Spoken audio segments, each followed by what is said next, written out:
লাম নাকু মিনাল মুসাল্লিন।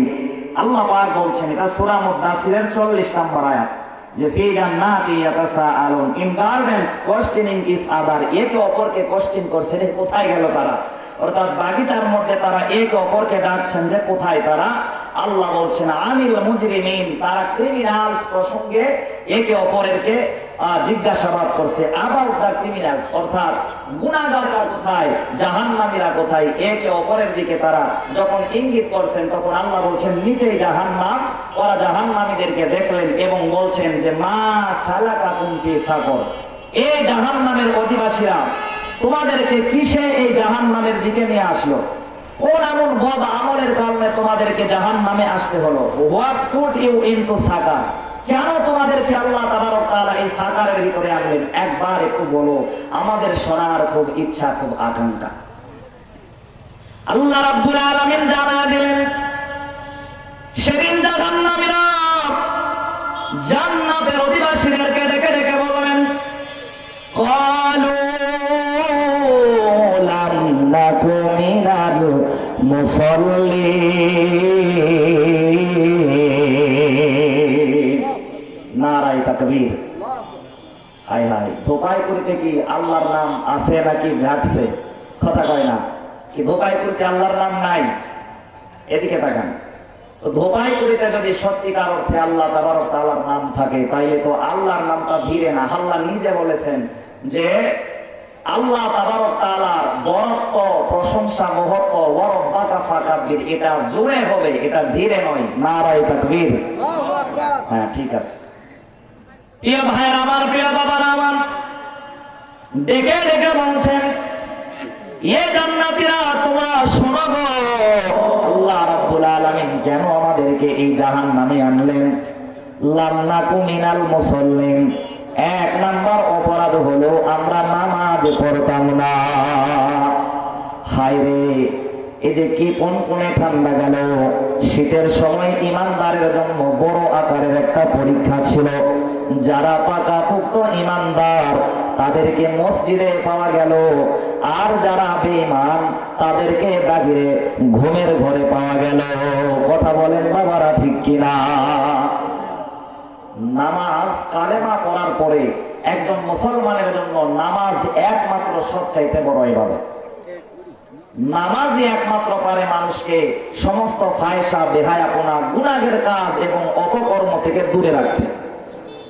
কুরআনুল কারীম দ্বারা বলতেছেন, উতলু মা উহিয়া ইলাইকা মিনাল কিতাবি ওয়া আকিমিস সালাহ ইন্নাস সালাতা তানহা আনিল ফাহশাই ওয়াল মুনকার ওয়া লাযিকরুল্লাহি আকবার।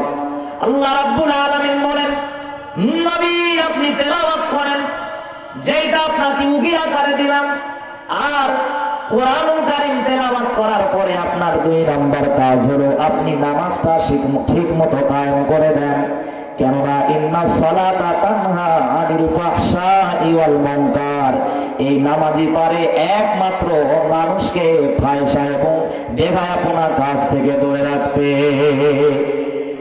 বলবেন কেমন?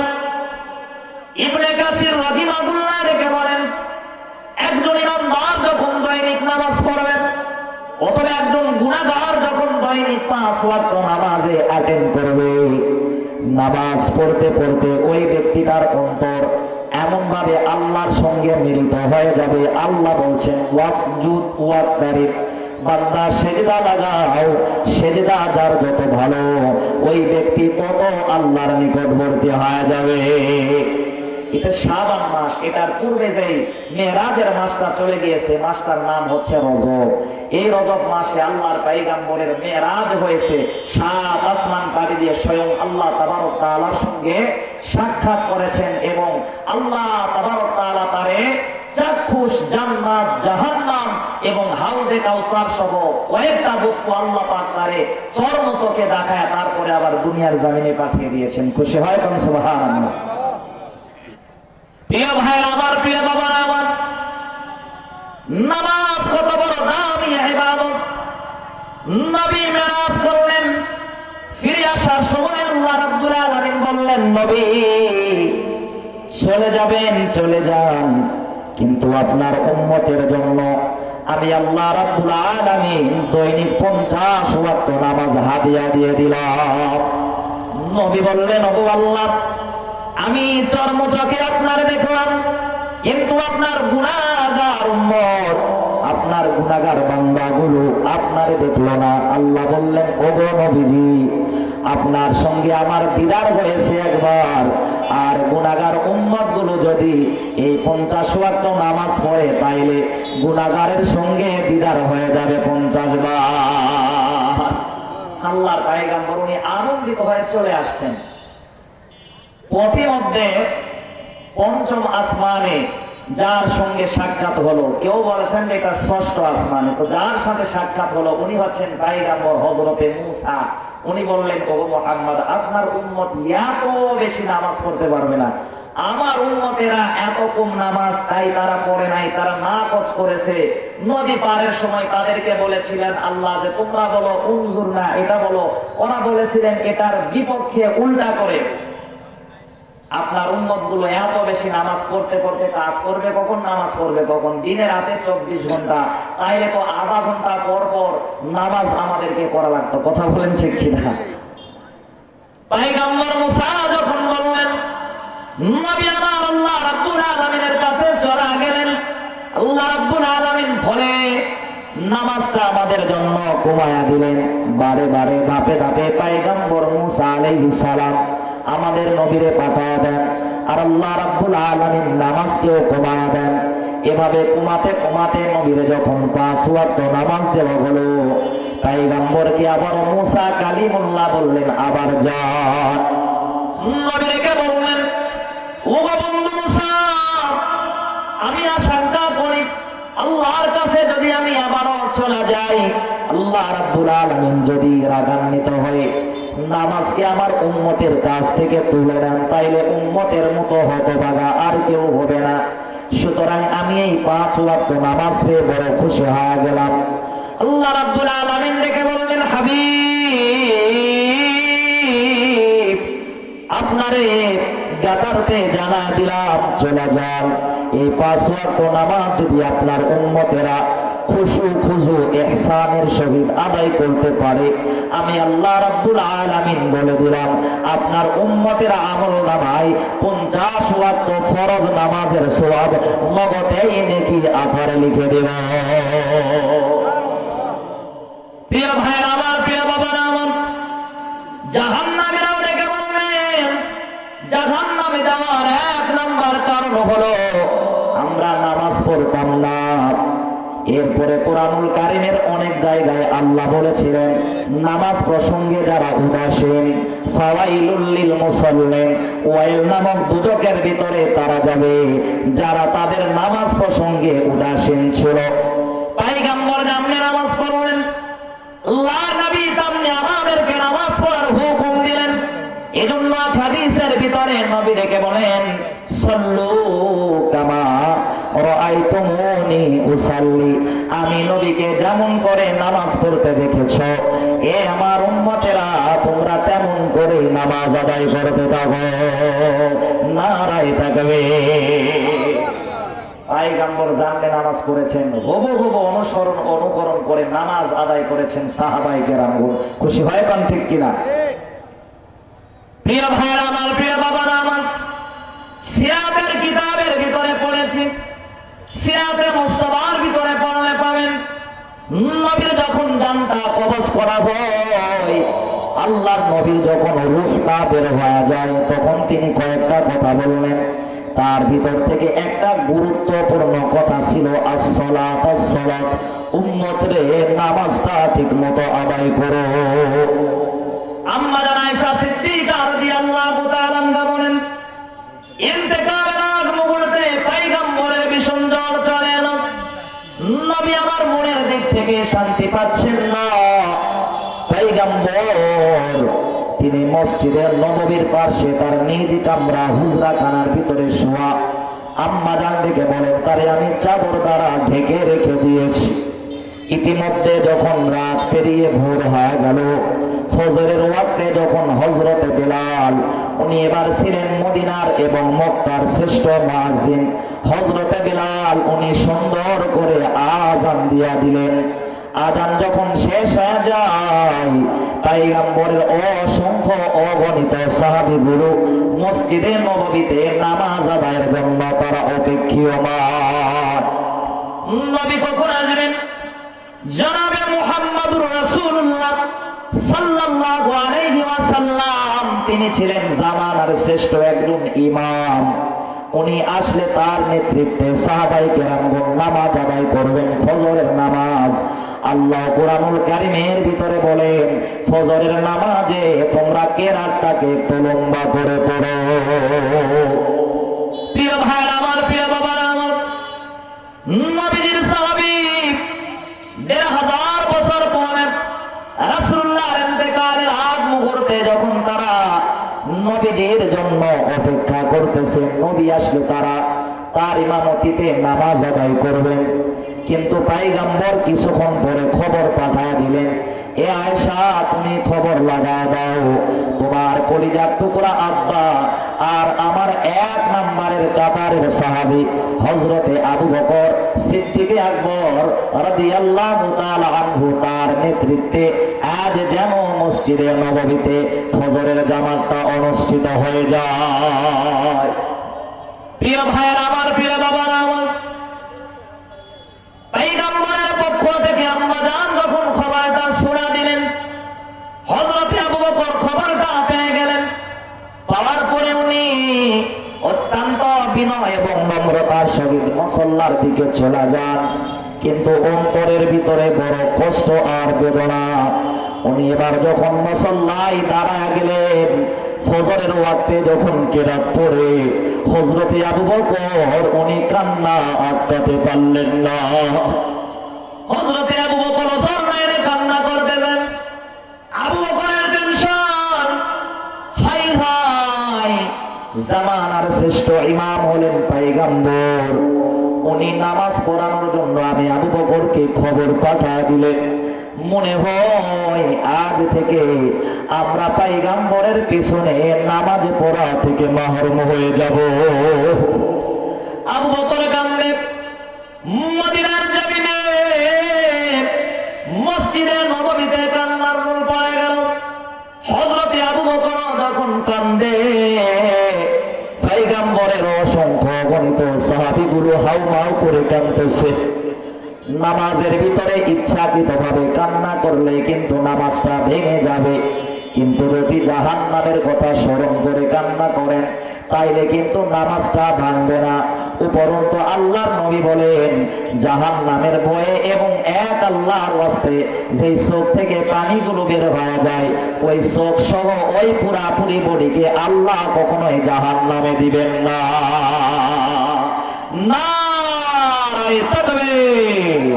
এ রওশন ঝলমল মাহফিল হে, ইলম আমাল কা মজমা হে, এ কওমি মাদারিস ফেলা হে, দিনদার ইহা সব बनता है, तालीम की सब तरबियत है, हाफिज आलिम का रौजा है, तालीम की सब तरबियत है, हाफिज आलिम का रौजा है, दुनिया की लालच सूड़ा है, ये दिन के लिए सब आया है, ये रोशन जलमल महफिल है, इल्मो अमल का मजमा है। प्राण भरे जिक्र करो ला इलाहा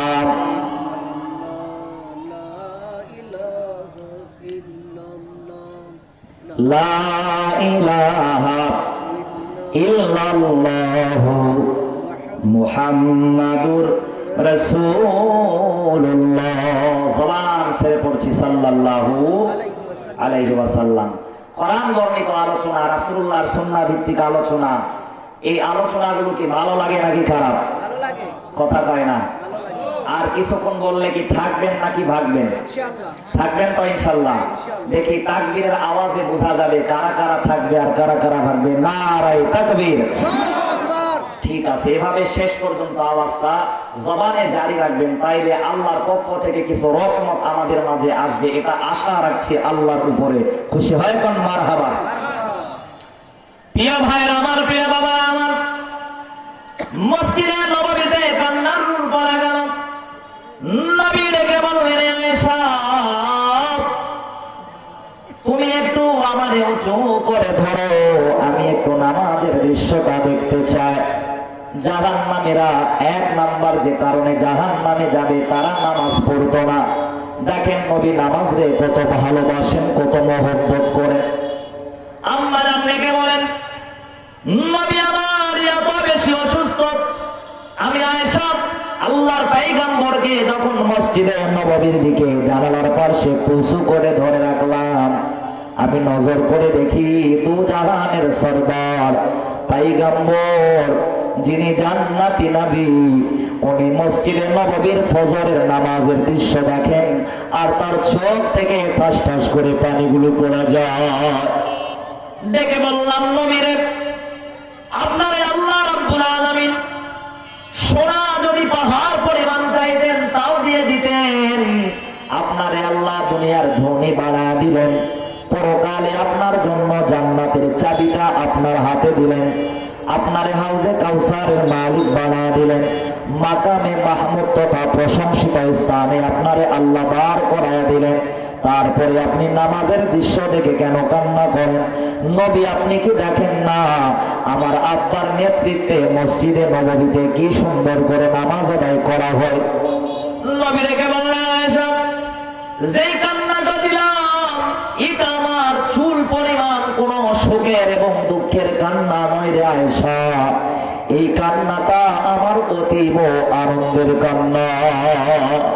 কেননা নামাজের দাওয়াত দেওয়ার জন্য যখন আমি তায়েফের ময়দানে গেলাম, তায়েফের নিষ্ঠুর কাফের আর বেঈমানেরা আমি পয়গম্বরকে এত বেশি পাথর নিক্ষেপ করলেন, ফলে এক দুবার নয় তায়েফের জমিনে আমি জান্নাতি নবী 3 বার বেহুশ হয়েছিলাম। জিবরাইল আমিন ডেকে বলেছিলেন, নবীরে একবারের জন্য অনুমতি দেন, গোটা তায়েফবাসীদেরকে তুলার মতো বানায়া দেব। একবারের জন্য যদি হুকুম দেন, ওই যে বিশাল আকারের চাপা পাহাড়টা এই বেঈমান তায়েফবাসীদের উপরে চাপা দিব। পয়গম্বর বলেছিলেন, জিবরাইল কাদেরকে তুমি দুনিয়া থেকে ধ্বংস করে দেওয়ার কথা বলো, তুমি কি জানো না আল্লাহ আমারে দুনিয়ার জামিনে পাঠিয়েছেন রহমত স্বরূপ, আমি নবী গোলাম বেঈমানদের জন্য রহমত। সুতরাং তাদের জন্য বদদুয়া নয়, আল্লাহ রাব্বুল আলামিনের কাছে আকাঙ্ক্ষা রাখি এবং দোয়া করি আমার আল্লাহ রাব্বুল আলামিন একদিন না একদিন ওদের সন্তানদের দ্বারা হলেও দ্বীন এবং ইসলামের বিজয়টা দিয়ে দিবে। নারায়ে তাকবীর। প্রিয় ভাইরা আমার, প্রিয় বাবারা আমার, সেই নামাজটা আল্লাহ রাব্বুল আলামিন আমাদেরকে পড়ার কথা বললেন। অতঃপর যখন সকাল হয়ে গেল, জিবরাইল আমিন চলে এলেন, নবীরে সালাম দিলেন দরজা থেকে, পয়গম্বরকে বললেন, ওগো নবী আজ আমি একা আসি নাই, আমার সঙ্গে এমন অজানা অচেনা একটা ফেরেশতা এনেছি যে মানুষের কাছে আসে কিন্তু জীবনেও অনুমতি নেয় না। নবী বললেন, অনুমতি দিলাম, তারে আমার সামনে নিয়ে আস।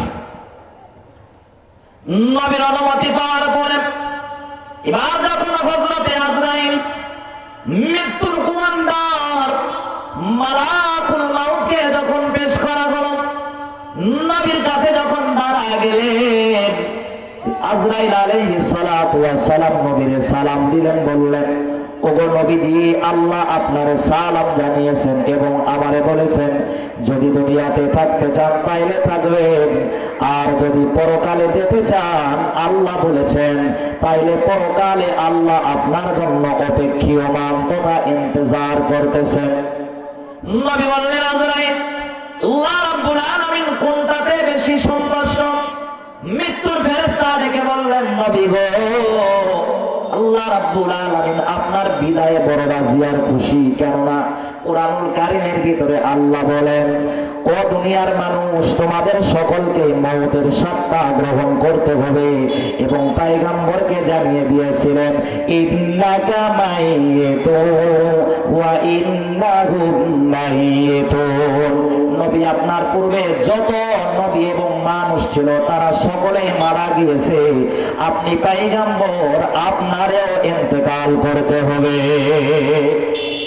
নবী বললেন, ইসরাইল ও ভাই জিবরাইল, আল্লাহ রাব্বুল আলামিন যদি আমার বিদায়ে বড় রাজি আর খুশি হয়ে যান, আমি পয়গম্বর দুনিয়ায় থাকতে চাই না, অতি তাড়াতাড়ি আমার জান কবজ করো, আমি অতি তাড়াতাড়ি আমার রবের সঙ্গে মিলিত হতে চাই।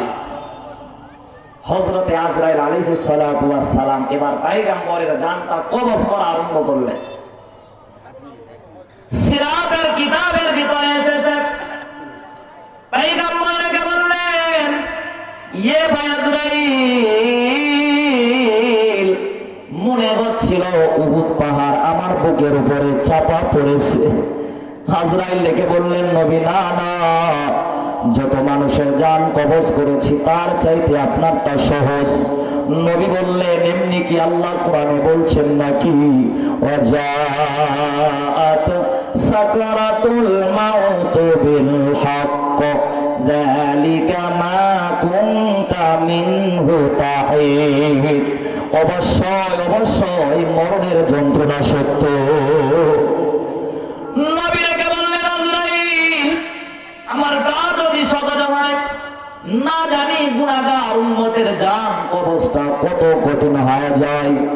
ডেকে বলছেন, ইন্তেকালের সময় ওগো আল্লাহ, ওয়াদা করেন যত পারেন মওতের সময় কষ্ট আমার দেন, কিন্তু এক মুহূর্তের জন্য আমার গুনাহগার উম্মতদেরকে আপনি জান কবজের সময় কষ্ট দিবেন না। নবী মদিনার বুলবুল, উম্মতেরই চিন্তায় তিনি থাকিতেন ব্যাকুল। ইয়া উম্মতি হাবলি বলে হইতেন দেওয়ানা, পাপী তলাইতে ভেদে দিলেন রব্বানা। নারায়ে তাকবীর। আজানটা একটু শেষ